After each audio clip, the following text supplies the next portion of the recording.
Hola, muy buenas noches, bienvenidos a todos. Hoy ya es miércoles 7 de septiembre del año 2022. Para mí es un placer saludarlos y saludarlas a esta hora.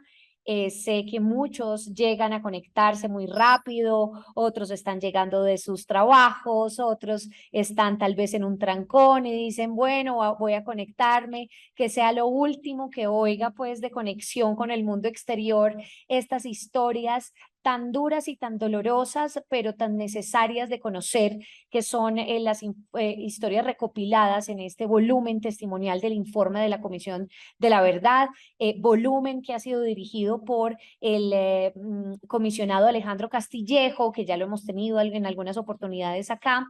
Y bueno, en este volumen ya llevamos 8 semanas leyendo cada noche con cada una de estas personas, invitados e invitadas maravillosos que nos han leído y acompañado, digamos, a leer estas historias del conflicto que solamente son una muestra de todo lo que ha pasado en nuestro territorio nacional en estos 50 años de guerra. Yo hoy quiero saludar precisamente a una persona, a una mujer, otra mujer. Ayer estuvimos con Mabel Lara, hoy estamos con otra amiga, colega. Ella es fundadora de Cambio, de El Nuevo Cambio, del medio de comunicación. Por si no lo conocen, deben recurrir a él, mirar qué están haciendo. Es un medio independiente, es un medio nuevo y en el que por supuesto pues están plumas como Daniel Coronel, Daniel Sanpero Espina, una cantidad de gente que está haciendo periodismo desde un lugar distinto a los medios, digamos, tradicionales. Y ella es Patricia Lara. Patricia ha estado cubriendo la guerra durante muchísimos años, ha estado cubriendo historias también de mujeres. Ella escribió un libro de historias de mujeres en la guerra impresionante, que si no lo han leído es su oportunidad de ir a buscarlo. Y bueno, ha escrito una cantidad de novelas, etcétera. Yo quiero saludarla hasta ahora. Patricia, muy buenas noches. Y bueno, quiero empezar a compartir pantalla porque sé que usted no tiene la oportunidad de ver el fragmento que vamos a leer, etcétera. Vamos a ver si la logramos. Muy buenas noches, Patricia. Muchas gracias por la invitación, María Camila. Un saludo para ti y para todos los oyentes. Patricia, desde que eh, el informe de la comisión salió, el padre de Ru, pues dando estas palabras, diciéndonos qué estábamos haciendo cuando el conflicto pasaba por nuestro lado y tal vez no hacíamos nada, estábamos en una burbuja, cada uno en sus cosas. Patricia Lara, ¿qué estaba haciendo cuando estaban ocurriendo todos estos vejámenes, cuando estaban ocurriendo violaciones, cuando estaban ocurriendo masacres? Patricia Lara, ¿en dónde estaba? Pues yo tengo que decir que yo he sido muy consciente del conflicto siempre. Mi primer libro sobre el conflicto se llamó Siembra vientos y recogerás tempestades, que se publicó en el 82, un libro de perfiles de los fundadores del M-19, Beyman, Ospina y Fayad. Luego en mis artículos periodísticos es un tema que he tocado con mucha frecuencia. Luego escribí Mujeres en la Guerra, un libro que tú conoces. Son las historias de vida de 11 mujeres involucradas en el conflicto, unas como víctimas y otras como victimarias, donde se ve el conflicto en 360 grados desde todos los puntos de vista. Luego escribí una novela que se llama Amor Enemigo, que es una novela periodística, una investigación de por qué los niños se van a la guerra, donde la conclusión es que el maltrato familiar es el principal detonante de la guerra. Luego hice un ensayo histórico que se llama Adiós a la guerra, que es un librito de unas 150 páginas que cuenta la historia del conflicto desde la guerra de los 1000 días hasta los acuerdos de paz de Santos. Y pues en todo ese tiempo siempre estuve aterrada y adolorida con lo que pasaba en ese país. Patricia, desde que salió este informe de la comisión, ¿cómo has visto que se ha recibido no solamente en la academia, no solamente en los sectores, pues en las víctimas, en las organizaciones sociales? ¿Cómo has visto que ha sido recibido este informe? En una entrevista que le hice a Pacho de Rú para Cambio, que se llamó El adiós de Pacho de Rú, cuando eh, terminó la misión de la Comisión de la Verdad o el tiempo de la Comisión de la Verdad, él decía con gracia que, que digamos, la gente se dividía en dos: los que miraban con buenos ojos el informe, ¿sí? Pero que no se lo habían leído, pero lo alababan porque simpatizaban con lo que se ha dicho, las posiciones, en fin. Y los que estaban en contra, que tampoco se lo han leído y lo atacaban. Entonces, yo creo que Pacho tiene razón. El informe, y en ese sentido quiero felicitarte por esta labor que estás haciendo de dar a conocer los testimonios contenidos en el informe lo tiene que conocer el país.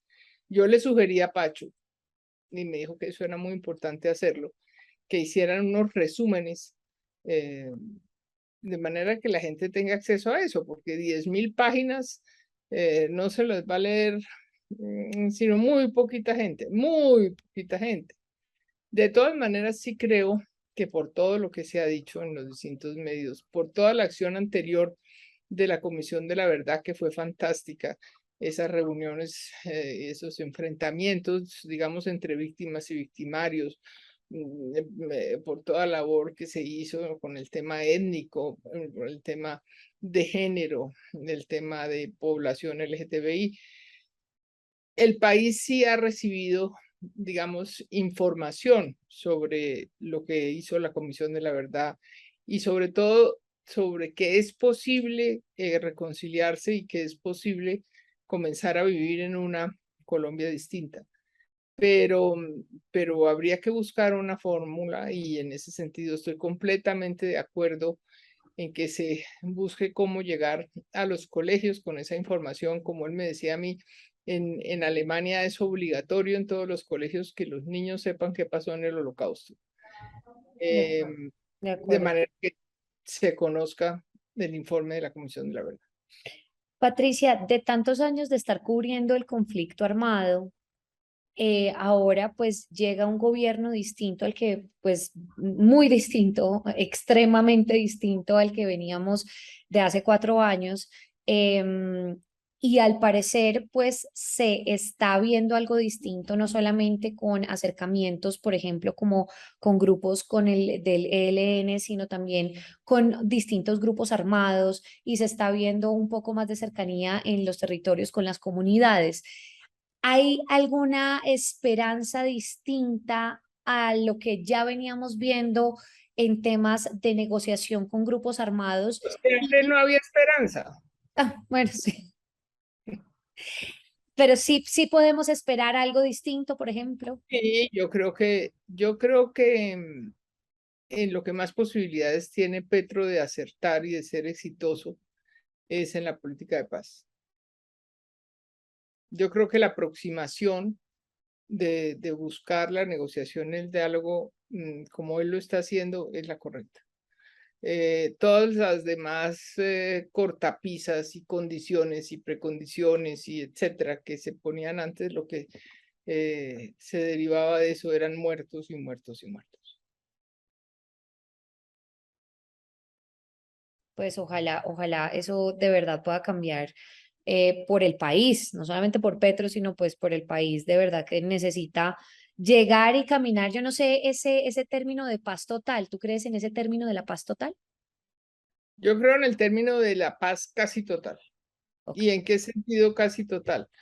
Pues siempre habrá narcotraficantes, mientras no se solucione el tema del narcotráfico. sí. Habrá tipos que lo que quieren es lucrarse con la plata de la droga, y ahí no habrá nada que hacer.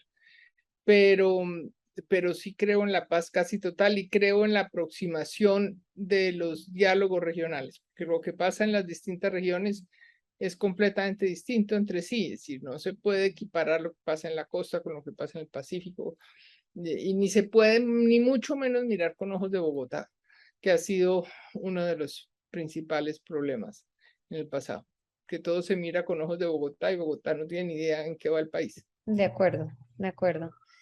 Bueno, pues Patricia, entonces ayer con Mabel Lara, que la tuvimos anoche también en este mismo canal, habíamos quedado, logramos avanzar en 3 capítulos. Vamos a ver ahora en cuál estamos, ya nos estamos acercando a la página 200, casi 300. Dame un segundo, voy a compartir pantalla para que puedas leer desde acá. Listo. Entonces empezamos con el uno mismo, la marca del isleño, colección de fragmentos. El uno, el mismo, la marca del isleño, colección de fragmentos, extraños en nuestra propia tierra. En la isla, por ejemplo, tenemos lo que es la guardacosta. Uno tiene que ir a sacar su permiso para ir a pescar y le dan a uno un pocotón de problemas. Los guardacostas tienen un fin y un cometido, por lo que hay presencia de los narcotraficantes. La isla está mediada por bastante narcotráfico. Los guardacostas tienen a todo el mundo atemorizado, pero no acuden a los llamados cuando realmente los necesitan. Entonces pasa que estigmatizan a los pobres pescadores. ¿Qué puede hacer uno que va en una lancha pequeña? ¿Qué puede estar haciendo en el mar si no es pescando? Aquí la gente no trafica la droga, ni los narcotraficantes van de una esquina a otra. Todo lo traen de afuera. El isleño no es solamente narcotráfico, pero nos han marcado con las palabras. Yo me acuerdo que a mi papá le pedían papel tras papel y eso que iba en un bote de remo. Nosotros no estamos acostumbrados a eso. Los isleños queremos ir a pescar y ya. Los continentales llegan y se apoderan. Todo es un problema para el isleño. En cambio, el continental llega y le tienen todo. Pero ya realmente nosotros somos extraños en nuestra propia tierra porque no podemos vivir en paz, no podemos salir a pescar porque viene la guardacosta y molesta. Creen ellos que uno puede ir a traficar droga con niños. ¿Dónde les cabe eso en la cabeza? El isleño se siente desplazado. Lo que teníamos para vivir era el mar, era el agua. Hay una exclusión del pueblo raizal de su propio territorio. Desde que empezaron a ingresar, la guardacosta y toda esa gente de las internacionales no vinieron con la intención de ayudar a la isla o al pueblo raizal. Ellos vienen con otro propósito. Muchas niñas quedaron embarazadas de los soldados en la parte sur de la isla. Eso le dejó un miedo al isleño, a las madres de familia. Uno desconocía el español y poquita palabra conocían las muchachas. Muchas niñas cayeron por las palabras, por la manera de hablar. Esas cosas también generan algo nuevo. No estábamos acostumbradas a ver a ese tipo de hombres y muchas niñas cayeron por las palabras dulces y quedaron embarazadas. Se fueron los soldados y no registraron a los niños. Siempre ha habido ese miedo a que ingrese ese pocotón de soldados. La droga entra en la isla porque aquí nadie fabrica. No hay cultivos ni nada de esas cosas. Entra por el muelle o por el aeropuerto. Si hay policías en el aeropuerto y están los guardacostas, ¿cómo no cogen a los que vienen con la droga? Lo que obligaba a nuestros hijos, a nuestros hermanos, a nuestros esposos a meterse en eso era el costo de vida. Con un trabajo solo no se puede sobrevivir. No tenemos trabajo, no tenemos agua para pescar. ¿Cómo sobrevive el isleño? El narcotráfico nos ha cambiado. Algunas personas han encontrado en eso como un modo de vida. Es triste. Por ejemplo, después del huracán es difícil conseguir una casa. El narcotráfico es la única forma de salir, aunque me cojan. Pero si no me cogen, tengo la suerte de tener siquiera unos 60, 70 millones y conseguir mi casa. Como un padre, como familia, se preocupa. Uno como padre, como familia, se preocupa. Ya se sabe que eso no es nada bueno, que no trae nada bueno y que puede matar a los jóvenes. Les pueden hacer de todo. La isla ha sufrido mucho por un poco de jóvenes desaparecidos, por familias de familiares desaparecidos. La gente sabe que han salido y que no han vuelto. No sabe uno si están presos o los han matado. Como madre, uno no duerme cuando no tiene al hijo, cuando no sabe dónde está. Se está todo el día con esa incertidumbre de si algún día aparecerán. Puede ser culpa de nosotros como padres, porque anteriormente nuestros padres nos enseñaron a amar a Dios, a estudiar la Biblia, pero los jóvenes no les hemos inculcado ese tipo de cosas a nuestros hijos. Ahorita con la tecnología no toman una Biblia sino un teléfono. Están online en Call of Duty. ¿Qué pasa ahorita con los jóvenes? Se dicen, ¿para qué vivo si no tengo nada? Se van a suicidar a mar abierto. Nosotros somos una isla y dependemos del agua. Desde ahí nos identificamos como raizales. Se nos alimenta desde el nacimiento. Si no tenemos esa agua, ¿de dónde sacar la comida diaria? Anteriormente se sacaban del mar los productos. Después del fallo de La Haya, el gobierno nos echó para un lado y debe recordar que nosotros somos raizales. Necesitamos de nuestra agua para poder seguir siendo raizales, para poder seguir existiendo. Pero quieren exigirnos y por eso nos quitaron todas esas aguas que le regalaron a Nicaragua. Existimos. Tengo 56 años. Desde que tengo uso de razón, estoy escuchando sobre los problemas del narcotráfico y que las personas desaparecen. La verdad, desde mi perspectiva, no veo solución en este pedazo de tierra. Solamente cuando pasa algo grande, ahí sí ves a San Andrés en la televisión. Los muchachos ya no quieren estudiar, ya no quieren ir a la universidad porque la plata es fácil. Te tengo este plan, tú vas a hacer esto y te vas a ganar tanto. Entonces, ¿para qué estudiar? ¿Para qué estar en la casa como antes? Aquí se siente más porque es más pequeño. Todos somos primos, todos son conocidos. Si matan a alguien, es el hijo, el primo de alguien. Es más triste cuando tú escuchas que te matan a un vecino, a un muchacho que tuviste crecer. Hace 7 meses aproximadamente mi esposo se desaparece. Él era pescador. En diciembre me mandó un mensaje. No se preocupe que llego para Navidad. Y desde ahí no escuché nada más de él, nada más. Aún lo estoy esperando. No sé qué pasaría con él. Cuando recibí el mensaje no me preocupé. Realmente pensé que estaba afuera, que estaba trabajando. Ellos te dicen que llegan tal día y normalmente llegan. No tienes comunicación con ellos. Después de esa fecha que él me había dado, espero 2 o 3 días y me empiezo a preocupar, a preguntar. Yo no hice nada.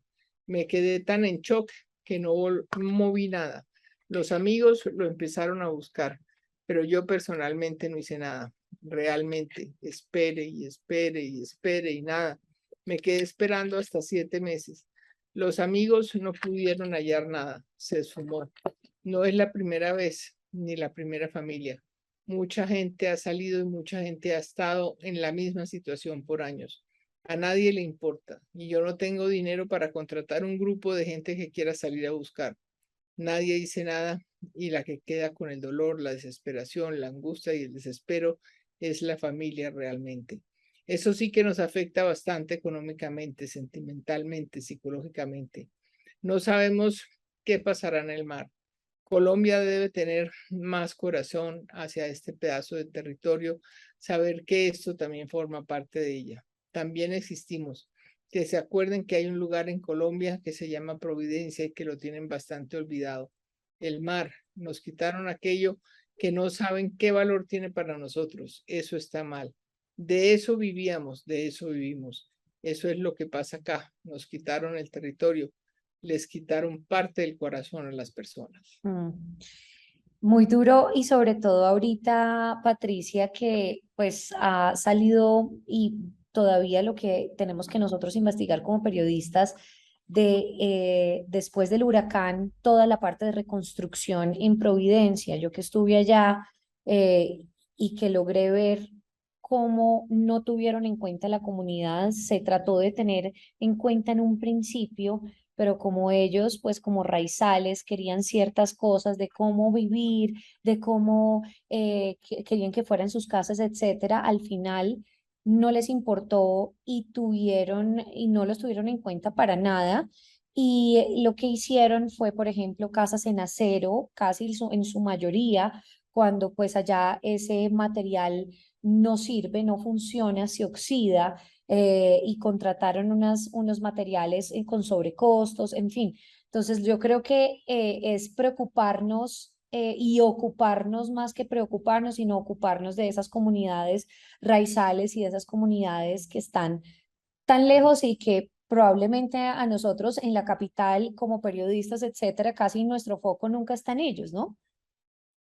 Sí, Sí, realmente son poblaciones completamente abandonadas. Nos acordamos de ellas cuando hay o un huracán o un problema como el de San Andrés, pero las cosas siguen igual.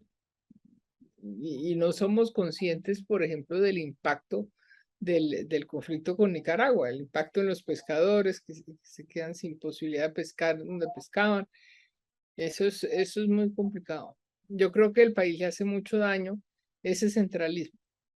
De acuerdo, de Eso acuerdo. pasa con San Andrés, pero pasa con el Pacífico, pasa con todos los territorios. En el Chocó, sí, en todos, en norte de Santander, en el Putumayo, nunca hablamos del Putumayo, por ejemplo. Sí, así es.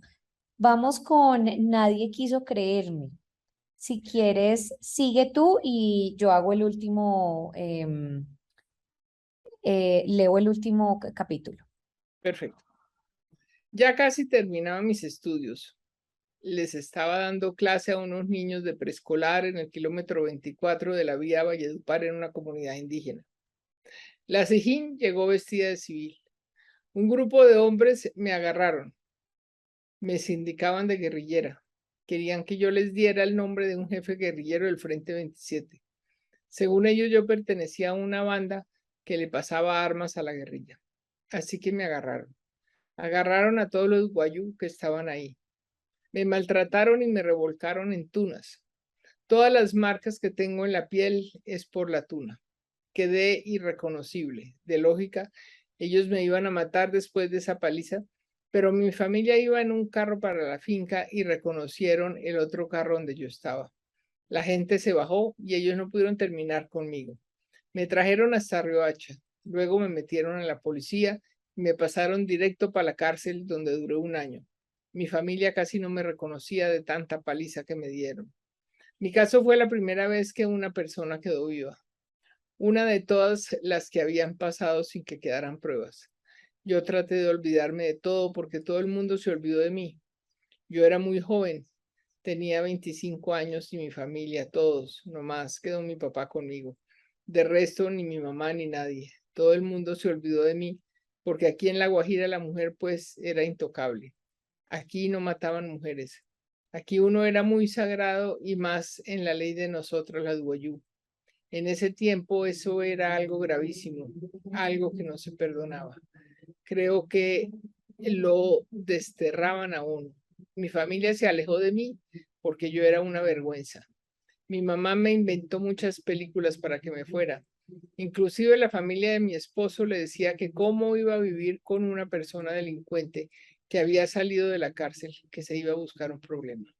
Mi papá y mi mamá también se separaron a raíz de eso. Mi papá decía que mi mamá nunca me quiso.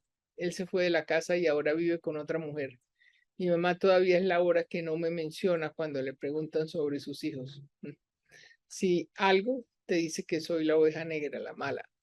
Estando presa, nadie me creyó que era inocente, de que nunca había trabajado para la guerrilla. En Riohacha yo salía al centro y la gente ni me hablaba. Era como un zombi. Nadie me miraba en La Guajira. Era como si estuviera muerta. Comenzaron a cambiar esa actitud después de que comenzaron a llevarse a otras mujeres presas. Antes nadie me creyó. Pasó mucho tiempo para que la gente volviera a creer en mí. Entonces he tratado de olvidar. Muy difícil y esto siempre lo he dicho, todo lo que ha tenido que sufrir la mujer en el conflicto y yo creo que pues tú también lo has vivido y lo viviste eh, a lo largo de todo este cubrimiento del conflicto. ¿Qué historias de mujeres te han quedado así en el corazón que nos puedas contar? ¿Alguna anécdota? Pues muchas. Eh, Dora Margarita, una mujer que fue guerrillera del ELN, luego pasó al M-19 y se aburrió de la guerra. Ella de niña sufrió una pobreza infinita, acabó entrando al ELN por influencia de un cura que había en el barrio donde ella vivía. Hoy es una mujer de unos 74 años más o menos, que vive en la misma pobreza en que vivía cuando era un adolescente. Es decir, es como si nada hubiera cambiado, es una cosa increíble. Y en general, el Planeta hizo una no reedición, sino una edición conmemorativa del libro de Mujeres en la Guerra en el 2020, porque eso se publicó en el 2000 y se han hecho muchísimas ediciones, muchas. Pero ahí yo actualicé las entrevistas, volví a entrevistar a estas mujeres a ver en qué estaban, e introduje una nueva que es Luz Marina Bernal, la mamá de uno de los muchachos muertos en el horror de los falsos positivos. En Soacha. Pacha. Y lo que es increíble es que como que casi que todo sigue igual para esas mujeres en su vida, ¿no?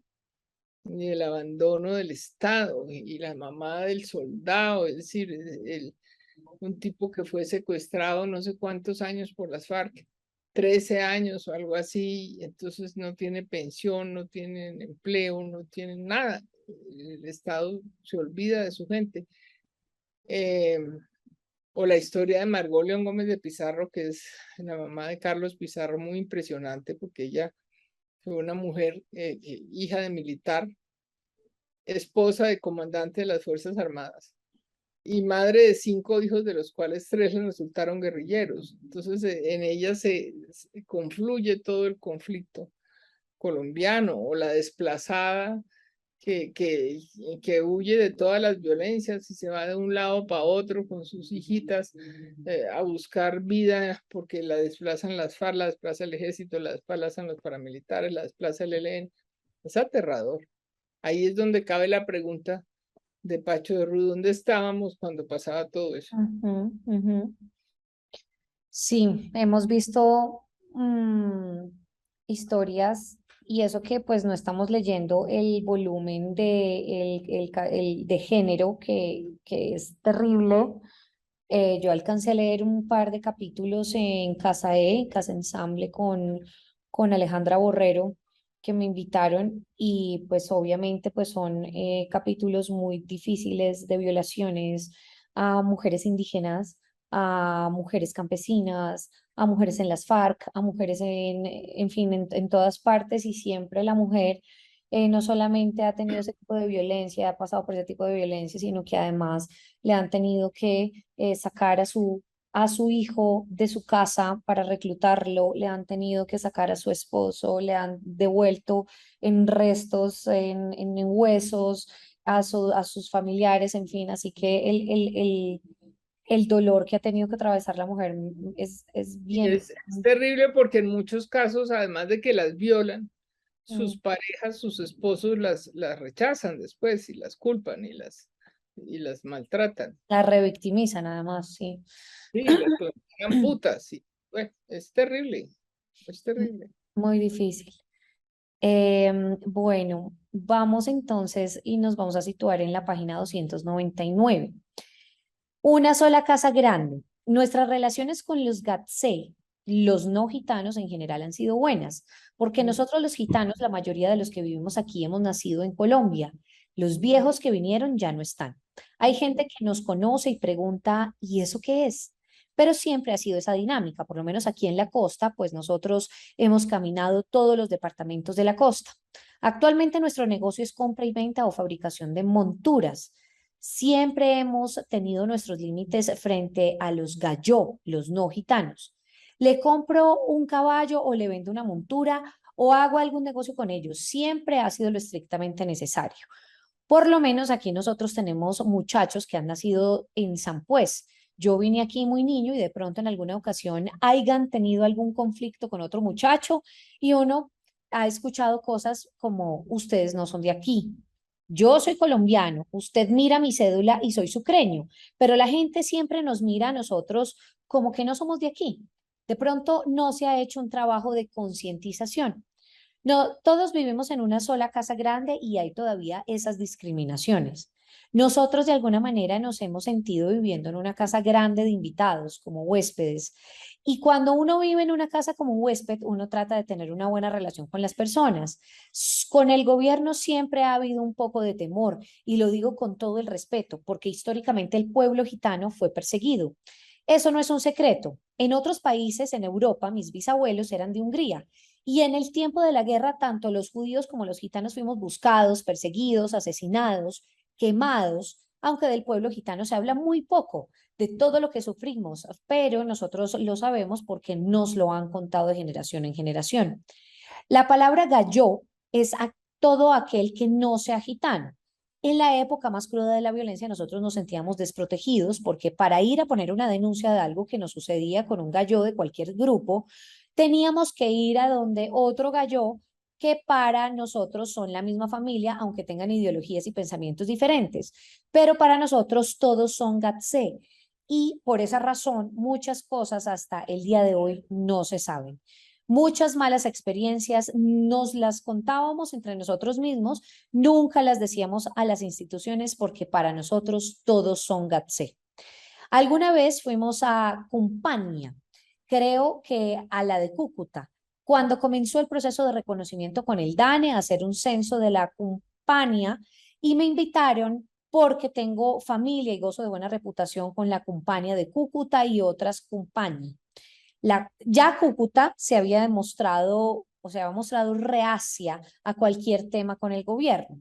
Y recuerdo que un tío mío me dice allá, tú me respondes por lo que le pueda pasar en la compañía. ¿Quién nos puede garantizar que lo que están haciendo no es para saber cuántos somos y expulsarnos de aquí del país? Esa es una pregunta que parecería ilógica, pero tenía mucha razón por lo que el pueblo gitano ya había vivido. Hay historias donde dicen que en épocas cuando expulsaron a nuestros gitanos de los países europeos, recogían gitanos diciendo que nos iban a ayudar, que los iban a meter en un refugio porque venía una ola de frío y lo que hacían era recogerlos, montarlos en trenes, meterlos en cárceles y después asesinarlos. Entonces sí había razón de ser del temor que había en el pueblo gitano. En muchas novelas y películas se ha discriminado a nuestro pueblo rom. Nos han tratado de que robamos a los niños, de que engañamos a la gente. Cosas como esas se han llevado al cine, a la televisión y sin conocer nuestra cultura. Entonces mucha gente tiene un concepto equivocado de nosotros y en ocasiones, cuando de pronto podemos estar en peligro, nos ha tocado decir, mire, nosotros somos gitanos. Ejemplo, grupos armados nos han preguntado, ¿ustedes quiénes son? ¿Son informantes? ¿De dónde vienen ustedes? No, no, señor, no somos informantes de ningún grupo, somos gitanos. ¿Y qué es eso? Hay algunos que saben, hay algunos que no. Somos gitanos, nos dedicamos a eso, a lo otro. Ah, bueno, sí, yo había escuchado algo de eso. En ocasiones nos ha tocado decir que somos gitanos para defendernos, para que vea la gente, para que vea la gente que no les queremos hacer daño ni queremos inmiscuirnos en problemas de los GATSE. En otras ocasiones, cuando de pronto vamos a sacar un documento, decimos, no hablemos de un gitano para que no sepan que somos gitanos, porque después no nos quieren dar los documentos. O si vamos a sacar un crédito, un préstamo, nos lo van a negar porque tienen una mala imagen del pueblo gitano. Nosotros, los gitanos, tratamos de pasar desapercibidos ante la sociedad. Cuando nos convenía, teníamos que decir, somos gitanos. Cuando de pronto nos encontrábamos con un grupo armado o con grupos armados, somos gitanos, somos personas así, pero muchas veces no decíamos que éramos gitanos, tratábamos de pasar desapercibidos con las autoridades por temor a que nos discriminaran y que nos hicieran algo, que nos trataran mal. Las cosas han venido mejorando y en cuanto a la confianza del pueblo gitano hacia el gobierno, gracias a todo lo que se gestionó del decreto 2957 que nos dio la identidad como pueblo étnico de Colombia. Antes de ese decreto, yo recuerdo que fui algunas veces al departamento. Tomé la iniciativa de registrar la compañía y cuando íbamos al departamento nos decían, ¿y eso qué es? Pues la ley. Yo quisiera, no, aunque yo quisiera, no podemos hacer nada porque no hay un marco normativo que nos cobije. Entonces creo que a raíz del decreto se nos reconoce y se nos estaba abriendo un espacio para que la sociedad colombiana nos reconozca como un pueblo suyo que somos. Yo, por ejemplo, te digo, Patricia, que yo de los gitanos sé muy poco, o realmente vine a aprender acá en el informe de la comisión algunas historias de los gitanos y de esa comunidad que vemos como tan ajena a la nuestra, pero que, por ejemplo, mira esta persona que es de Sucre y que tiene su cédula de Sucre y que son gitanos y comunidades que las han venido eh, discriminando por la forma en cómo son y porque simplemente en películas y en Hollywood nos han dicho que los gitanos van y roban y ya, ¿no? Es que el tema de la estigmatización es muy grave en Colombia. En este caso son los gitanos, pero aquí la estigmatización es contra los negros, contra los indígenas, contra los pobres, contra los gitanos, contra los gays, contra las lesbianas. Es decir, la estigmatización es uno de los factores que más ha generado violencia en Colombia. La exclusión, la estigmatización, el considerar que los otros son malos, son ladrones, son, etcétera. Sí, ¿Sí? por ejemplo, ayer leíamos una historia con Mabel de de unos jóvenes que eran punk. Entonces, simplemente por la forma en la que hablaban, por cómo se vestían, por su vestimenta, por su cresta, etcétera, ya, por ejemplo, los paramilitares les decían, ustedes son unos maricas, ustedes tal, y los torturaban y les cortaban el pelo, en fin, estigmatizaban esa, y solamente imagínate por oír cierta música. O a los gays, por ejemplo, ayer hablamos, ahí ayer teníamos otras historias de personas homosexuales dentro del Ejército Nacional, dentro de las organizaciones, que ha sido muy difícil. Y bueno, pues la discriminación y las torturas que han sufrido han sido muy dolorosas. Sí, es decir, hasta que no aprendamos a convivir con los otros, con los diferentes y aceptar que son diferentes y que piensan distinto y que tienen derecho a existir, eh, aquí es difícil que la violencia cese. Así es. Si quieres, continúa en el Pacífico, sufres con tu gente, aquí sufres solo. Yo soy un activista juvenil afrocolombiano. He estado trabajando en pro de los derechos educativos de las comunidades negras y en cuanto al territorio del Pacífico Sur colombiano, también movilizándome demasiadamente en las dinámicas afroeducativas en el departamento de Norte de Santander. Me autodenomino como una persona luchadora y consciente de querer cambiar las realidades de las comunidades que habitan las zonas periféricas y las zonas marginadas por la violencia de nuestro territorio, hablando puntualmente del Pacífico Sur colombiano. Para mí, hablar de la violencia en el Pacífico es algo bastante inmenso. Si la violencia si de violencia se trata, el Pacífico colombiano ha sufrido todos los tipos de violencia, todos los fenómenos que pueden surgir al interior del conflicto. Todo esto ha coincidido con que a lo largo del tiempo nuestras comunidades vivan en un estado de militarización de la vida. La violencia se ha ido convirtiendo en un elemento de la cotidianidad que ya no nos sorprende. Es triste realizar la afirmación que haré a continuación. Cuando en nuestros territorios pasan 1, 2 o 3 días sin un asesinato, la gente se sorprende. Uy, ¿y ese milagro que no han matado? Nuestro territorio ha estado sumido en la violencia, no porque la gente de nuestros territorios quiera, sino porque es lo que les ha tocado. Somos habitados en la parte periférica de Colombia, hay ausencia de presencia del Estado, hay discriminación por parte del Estado, racismo estructural. En nuestros territorios el racismo estructural lo podemos observar porque nuestras comunidades no tienen condiciones mínimas para poder subsistir. La violencia es cotidiana, es algo que lastimosamente se ha normalizado. Y si observamos las condiciones en municipios como estos, no hay una oficina de la fiscalía, entonces impera la injusticia, existe una cultura de la ilegalidad. Es normal el contrabando, ver gente armada porque hay una ausencia total del Estado. Yo recuerdo tanto cuando estaba en el grado 10º y una docente nos hizo una pregunta que marcó la vida de la mitad del salón. ¿Usted qué quiere ser cuando termine el bachillerato? Empieza a ver como cierta crisis en el escenario. Había la compañera que decía, yo quiero ser médica, yo quiero ser militar. Había sueños ejemplares, sueños bonitos porque las personas estaban estudiando el bachillerato. Pero hubo un compañero que dijo que él quería ser ingeniero, pero retomó la idea de que los padres no iban a tener cómo pagar el estudio.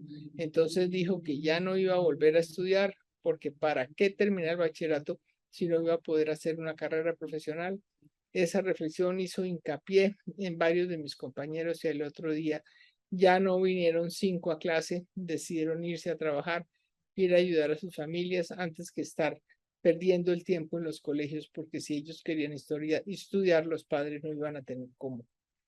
Yo, en una condición de privilegio, por llamarlo así, sí sentí ira por la situación, pues habíamos otros que sí íbamos a tener la posibilidad, porque afortunadamente mis padres estudiaron algo como pudieron e iban a tener cómo costearnos un estudio universitario.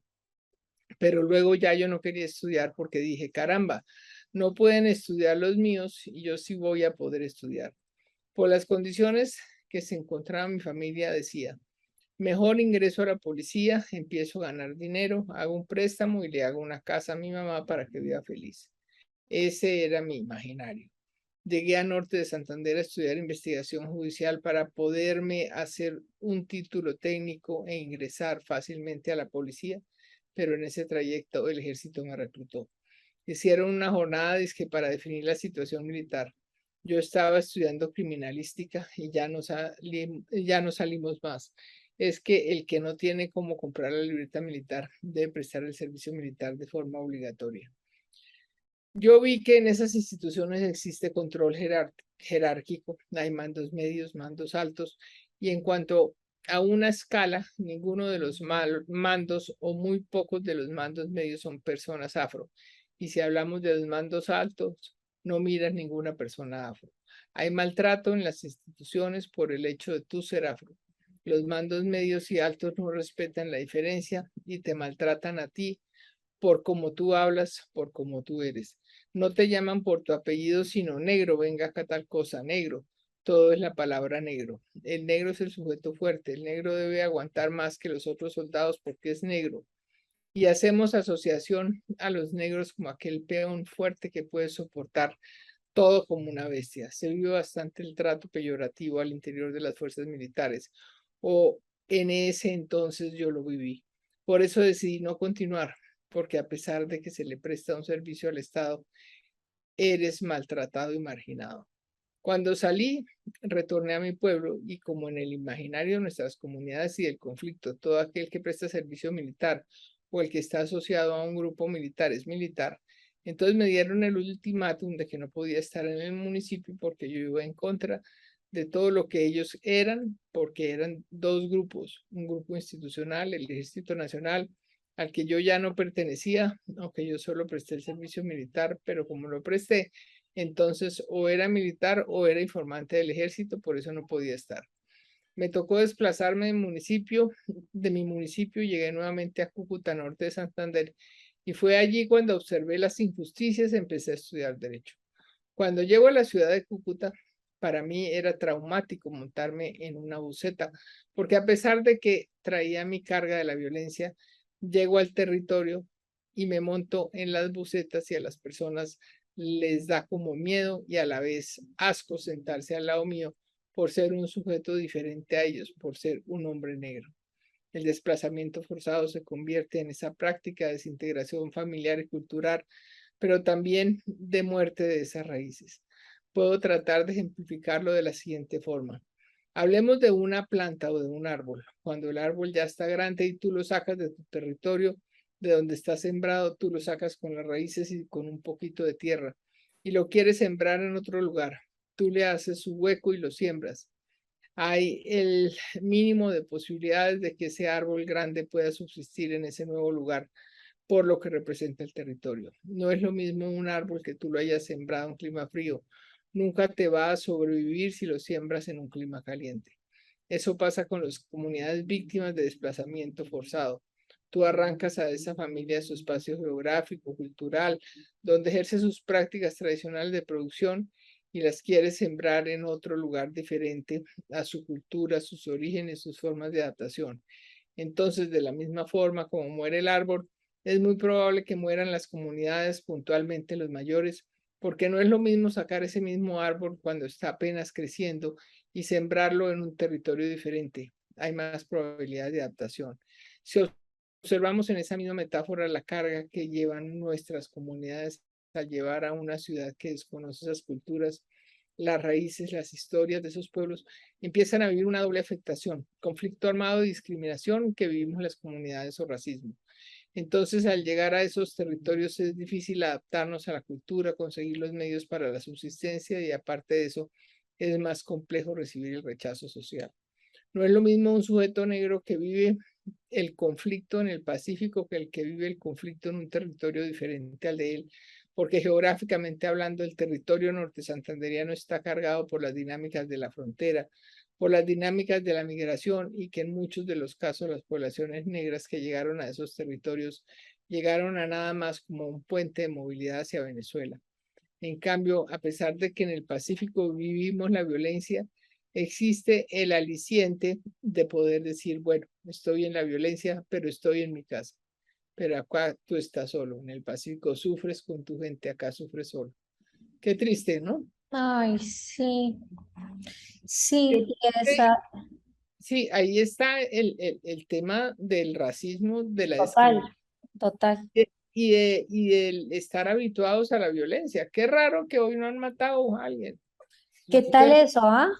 Qué raro que hoy no hayan matado a nadie. Sí, Es realmente terrible, es un país enfermo.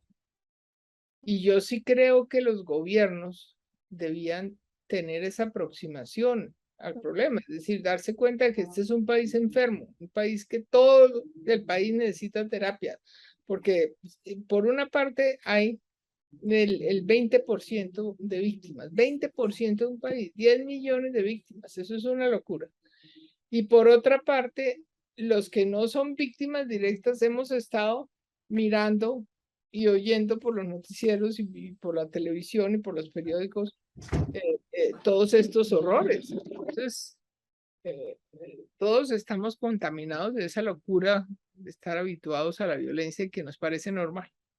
exactamente, sí, yo creo que lo importante es que seamos conscientes del problema.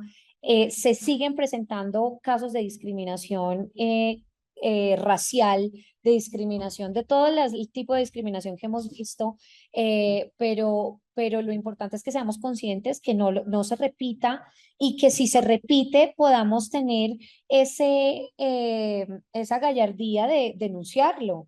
Y yo creo que ahora hay más rechazo a eso, a ese tipo de discriminación. Antes tal vez había miedo a denunciar, ahora estamos siendo un poco más conscientes y estamos diciendo, hombre, esto está mal. Si rechazan a una pareja gay por besarse en un parque, eso está mal y vamos a hacer una besatón acá. Si rechazan a una persona afro porque no la dejan entrar a un bar, pues hay un rechazo como de la comunidad y yo creo que estamos cambiando en esas dinámicas, me parece a mí. Sí, Mm.